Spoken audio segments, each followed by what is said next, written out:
I'm your host, Lou Carter, founder of Most Loved Workplace. The Leader Show brings together executives and leading thinkers to bring into focus our collective purpose and passion for what we do and where we do it. The search for occupational fulfillment, happiness, pride, and passion starts here. Today on The Leader Show, we welcome Patrick Walsh, CEO and managing partner of Withum. Patrick leads one of the top 25 accounting firms in the U.S., Withum, known for its strong culture and being a certified most loved workplace, a loved place to work. A first-generation Irish American, he brings positivity, resilience, and an entrepreneurial mindset to the firm. Under his leadership, Withum emphasizes integrity, inclusivity, and innovation, fostering an environment where employees can thrive. In our conversation, we'll explore how Withum's values align with employee aspirations, the impact of these principles on the team, and the firm's innovative programs for recognition. Join us for insights into creating a positive workplace on The Leader Show, coming right up. We're here today with Pat Walsh. I can't wait to join you in this conversation today, Pat, because we're going to talk about the importance of grit, of enabling an awesome work environment, because you're a loved place to work. Congrats on that certification.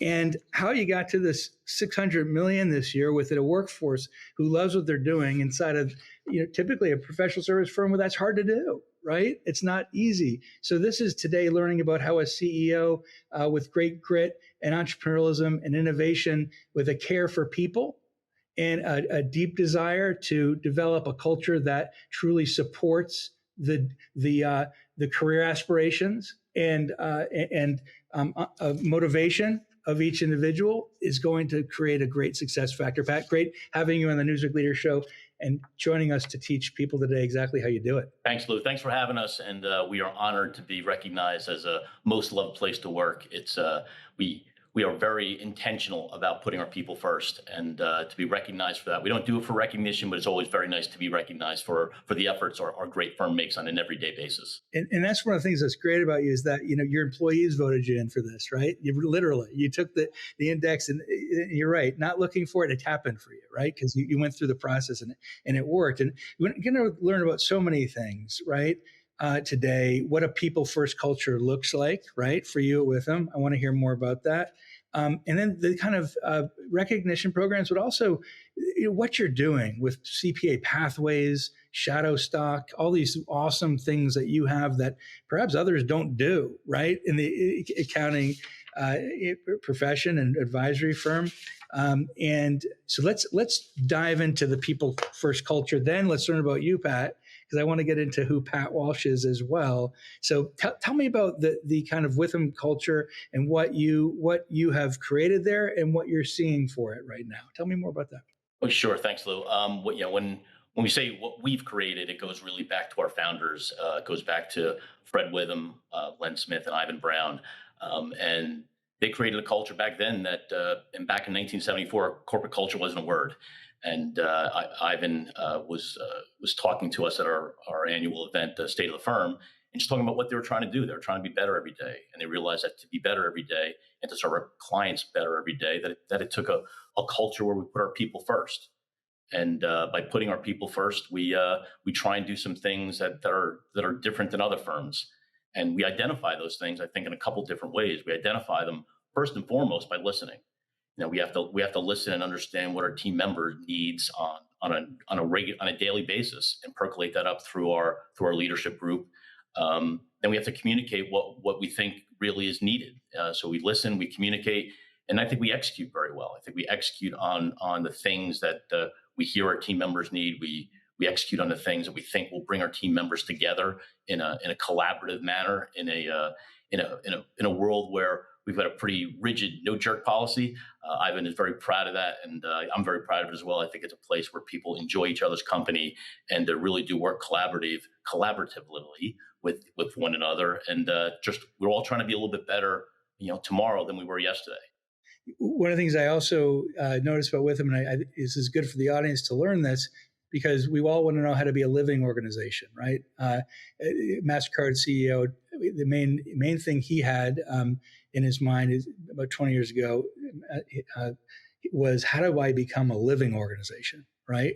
You're celebrating 50 this year, right? Yep. For the Yes, you company. are. That's substantial. It's significant, right? You get to another 50, another 50, right? So tell us how do you maintain this culture as you grow, sort of and refresh the relevancy for each newer generation? So I think one of the things that we do is we do a lot of events annually, right? So we try to get our team members together. We, as you mentioned, we are a large firm. We have 2,500 team members around the country.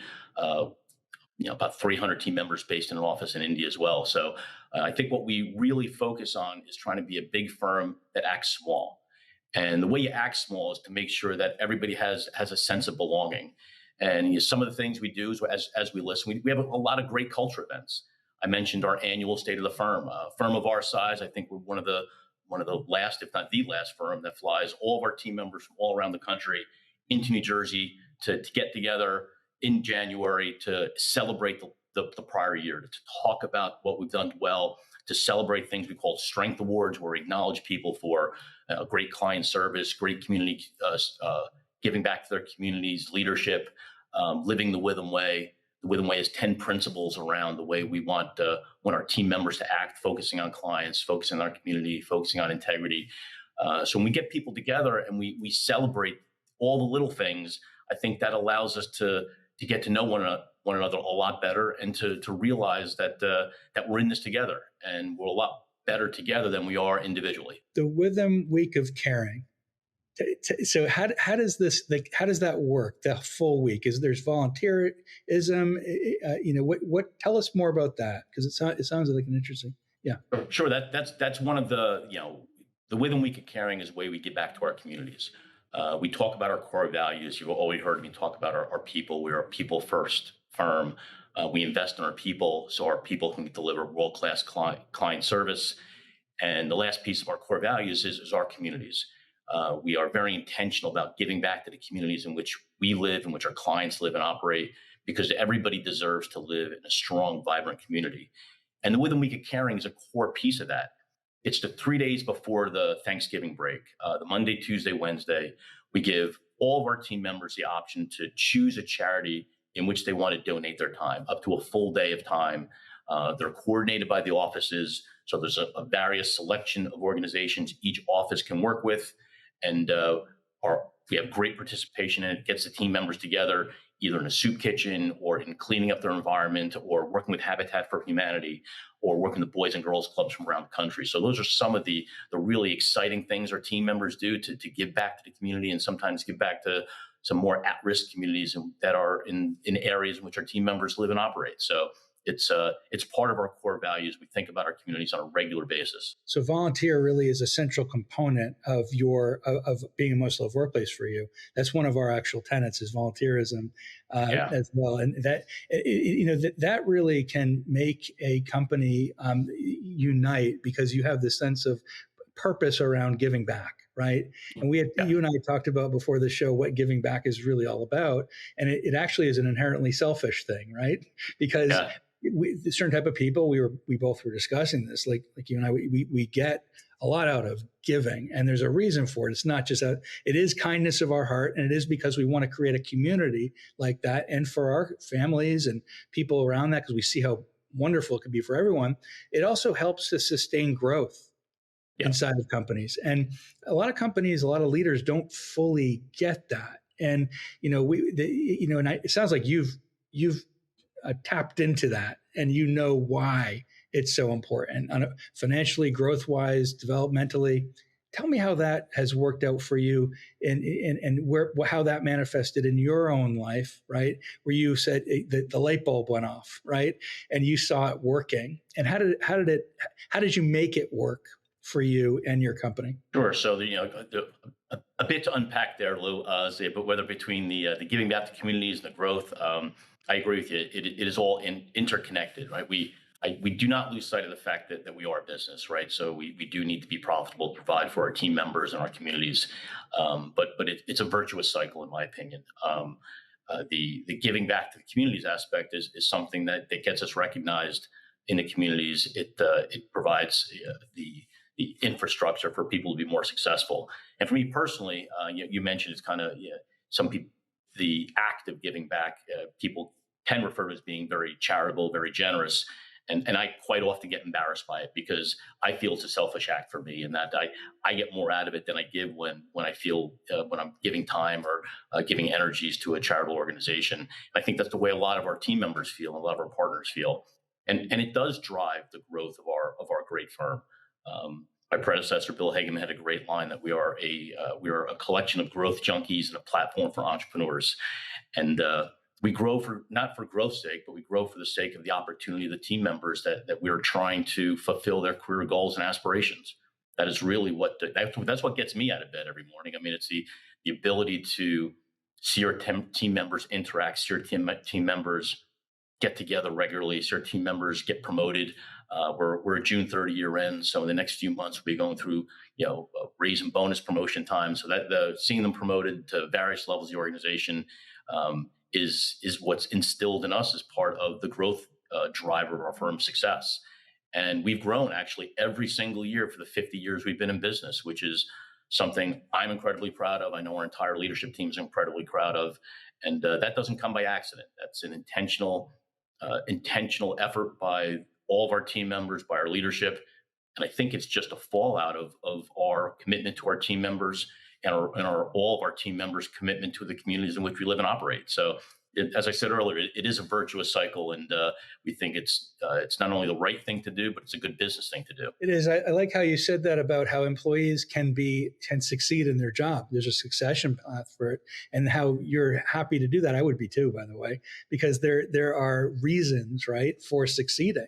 Yep. And those reasons are typically connected to the outcomes of the company. Number one, you being managing partner, there's a reason for that, and CEO, because and that comes down to really being a family-oriented company that is trusted, known, and loved for helping the success of others, right? Yeah. And that only comes from being a great human being and clarifying how do you succeed, right?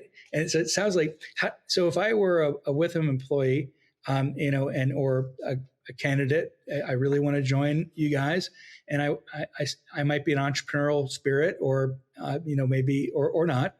I want to be part of a company, right? What can I look forward to in the career path, and and how do I succeed inside of Withum? We've got a great talent team here that I'll talk from our entry level team members that join us, from whether we are onboarding our team members, our new hire class, we refer to as our Empower class. Easy for me to say, right?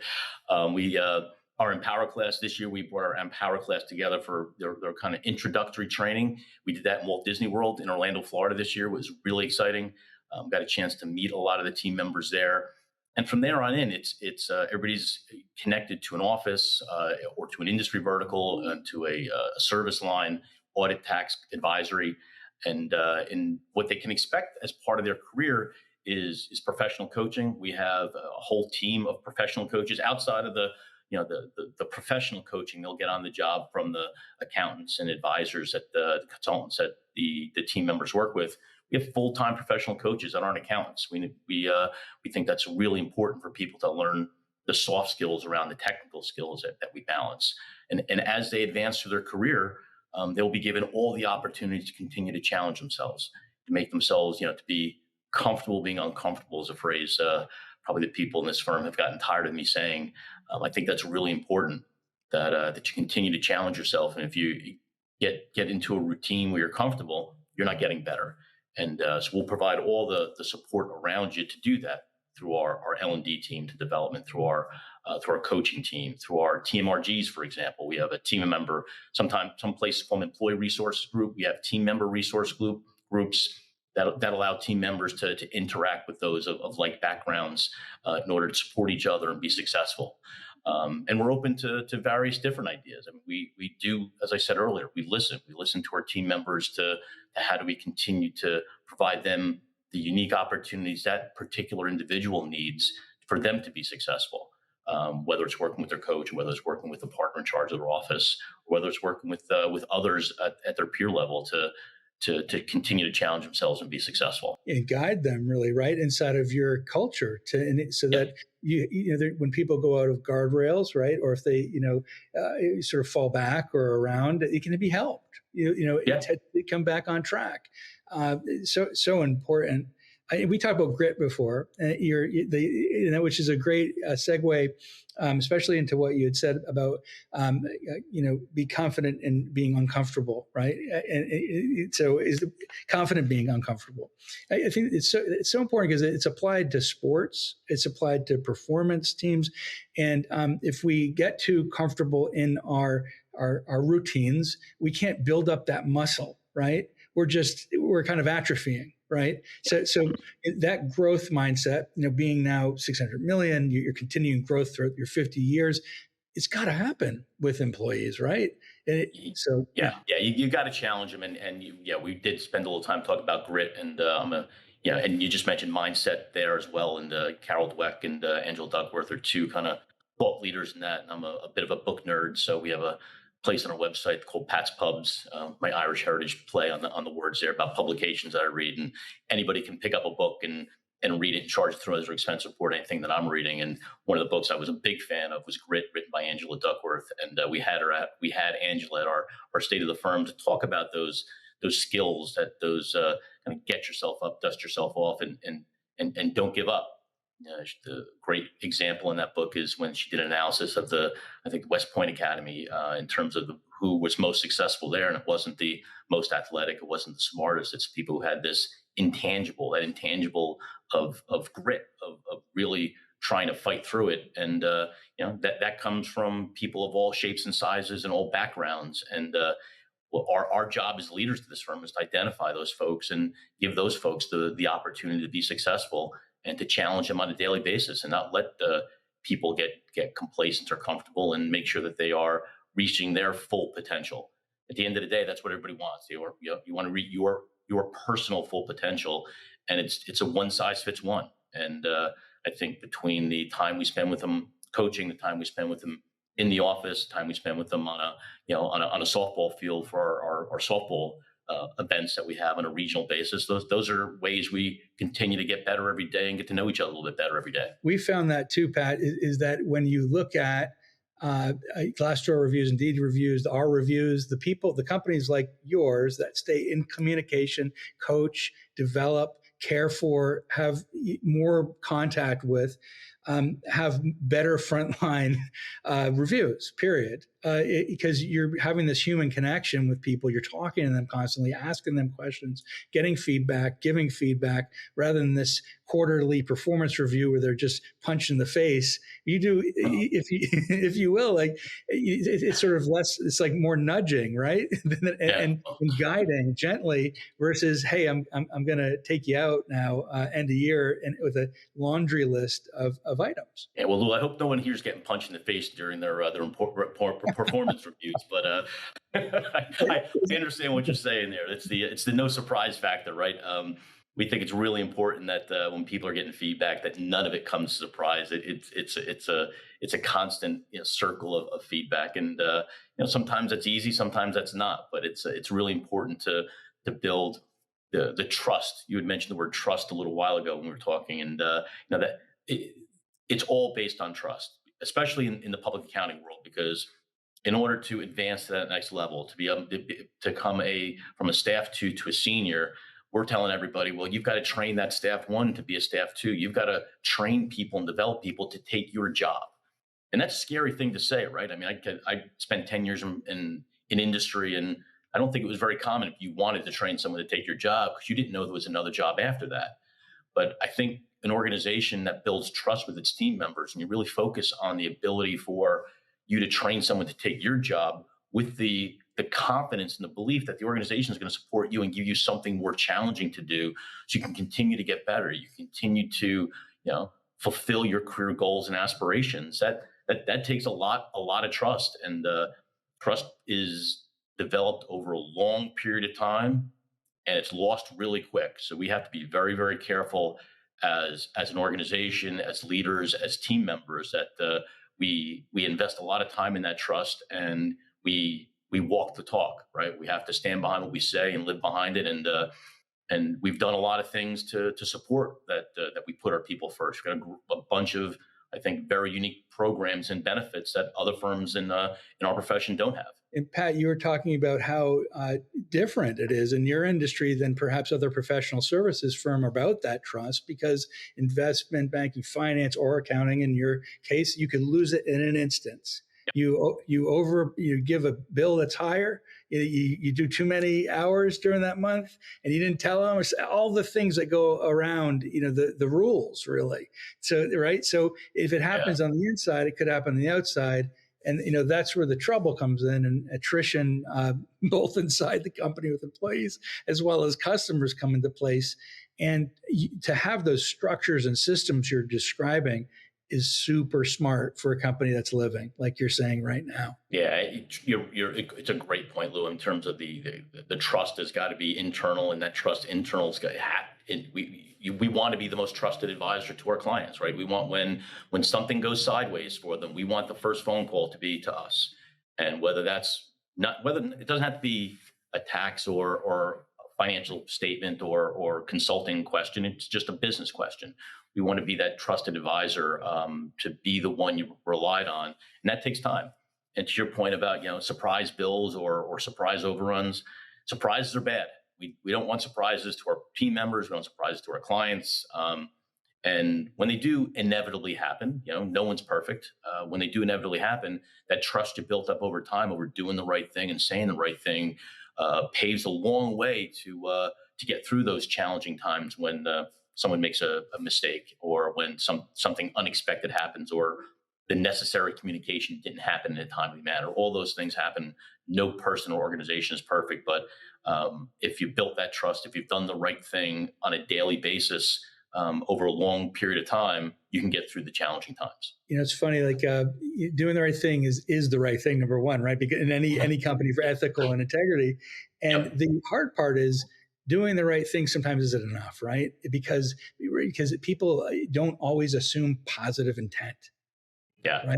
So creating a culture to assume positive intent, right? That you're doing here too. And with a growth mindset, right? Says that now we're have a relationship with our customers that enables them to know that I'm here to help you. I'm not here to hurt you. And I will do the right thing if I might have misstepped, right? Yeah. And I'm sorry. Mm-hmm. Right? Just saying that I'm sorry, I will do this better next time, right? Because it's worth it to take the hit in the short term to get that long-term strategy thinking, right? And that's what, again, the living company that you are, that's how you're thinking. It's amazing how far I screwed up, I'm sorry goes, as opposed to trying to talk your way out of it. You trying to talk your way out of it. Generally, I think I'm 0 for my career in doing that.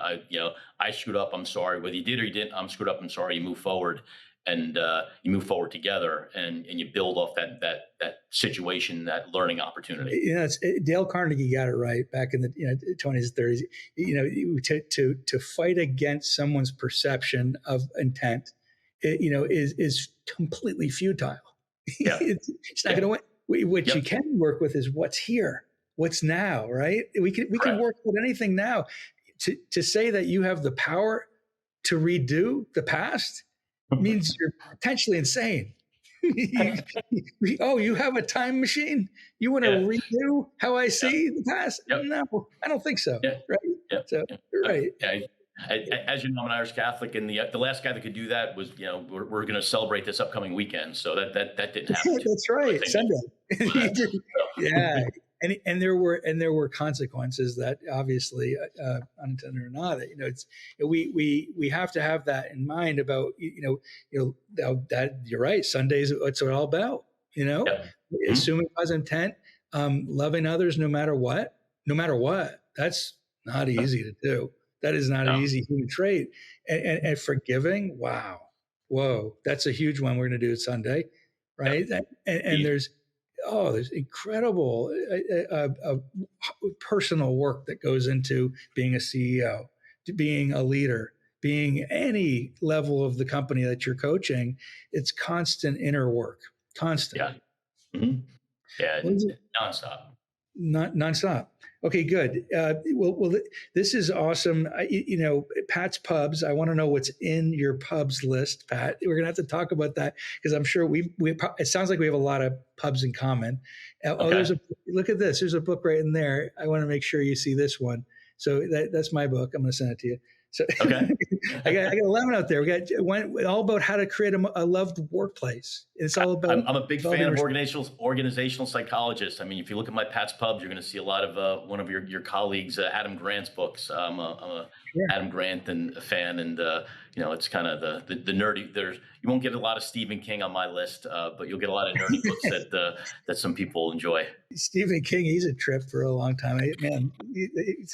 I grew up. It's funny. My dad read a lot of Stephen King growing up. I'm like, Dad, do you really need to escape this much from us? Man, it's escapism. And the books, the leadership books that you're talking about, Grant, Grit, the way you think about it. And this is kind of how I think. I would like other coaches who are on. I can see this right now because you're on LinkedIn.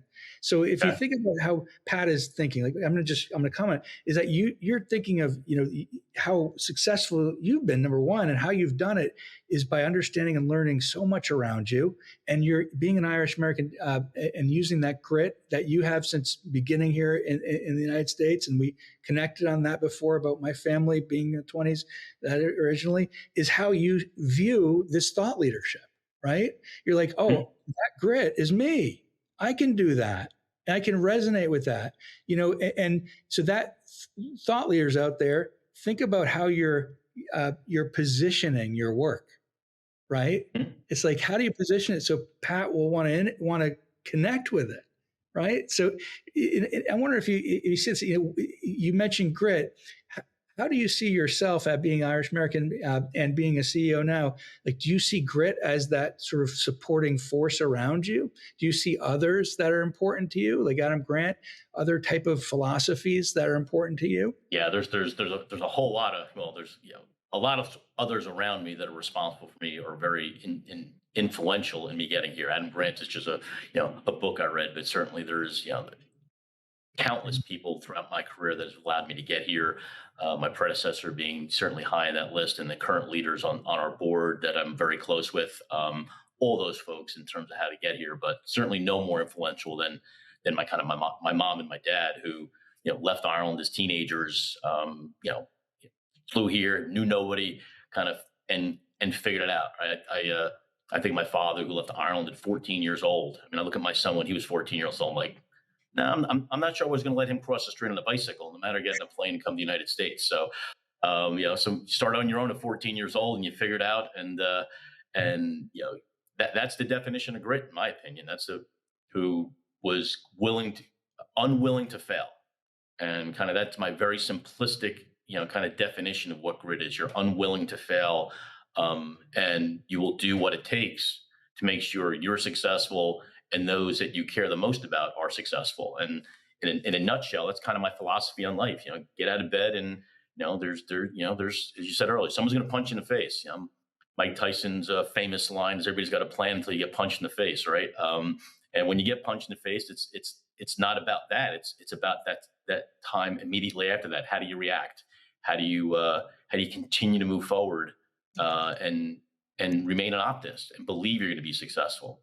Life is much better when you're an optimist. I think that's a choice. I'm a firm believer in that optimism is a choice in how you go through life. The half empty, half full glass analogy is one, but if you think in a positive, optimistic way, I think that exudes to optimism to people around you. And if you can make someone a little more optimistic on a daily basis, and you have to believe it. You can't fake it. That's not something that people are going to believe.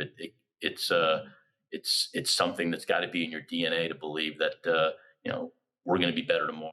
We'll get through this together. And we spoke about a little bit earlier that if you keep doing the right things will happen for you. Right on, right on. It's not about how hard you get hit; it's about how much you get back up. Rocky, right? Rocky Balboa, number 5, all 1 through 5, and let me just say, this is awesome to hear this from you. Being unwilling to fail, to fail, and it's what I've always found is that with failure, and as long as the learning from the failure, as long as you don't become a failure, right? Because that's an acceptance of being a failure. It's not about that. It's not about No. accepting. It's about keep going so you have that one win. And all those Yeah. mentors you talked about, I love that. What I love that about your mentors is that those mentors didn't say, I love Pat because his experience, his expertise, his training, that's all good. I love Pat because he kept going. I love Yep. Pat because he kept having grit. I love Pat because he kept working to succeed, right? People have this thought that it's all about experience, expertise, education. That's maybe 10%, right? To maybe 10%. It's about keep going, keep fighting, no matter what. Right. I mean, it's so important. Yeah, keep moving forward, stay optimistic, kind of, and make those around you a little bit better. Failure is not, not succeeding in a task. I mean, if you're succeeding in every task, then you're not being, you're not comfortable making yourself uncomfortable, right? That you're not pushing yourself hard enough. So failure is fine. I mean, but you got to learn from it. You don't want to repeat it. I think what's really important here is that we really try on a daily basis to create an environment where people can be okay in failing. I mean, you got to realize that I want everybody at our firm to realize, making a mistake is fine. If you make a mistake and you work through it together as a team, we'll get everybody through it. Don't hide it. Let's be transparent about it. Let's learn from it as a group and let's get better. Errors happen, failure happens. You get up and you keep moving forward. That's grit. That's kind of the optimistic way forward. And Withum is here to support all of our team members in getting up and moving forward. Well, a lot of people are resonating with that right now.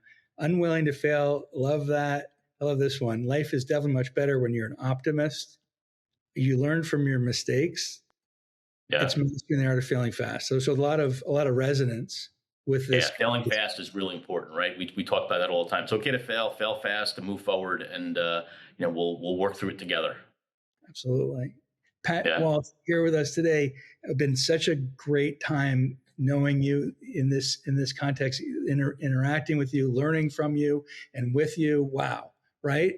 We've learned a lot today. We've said so much today and learned so much about your success, the success of Withum, your people around you who clearly resonate with your ideas, your wisdom, and your thought leadership. And as a CEO of a growth company, a 50-year-old company now, a living organization that keeps going and he keeps getting better.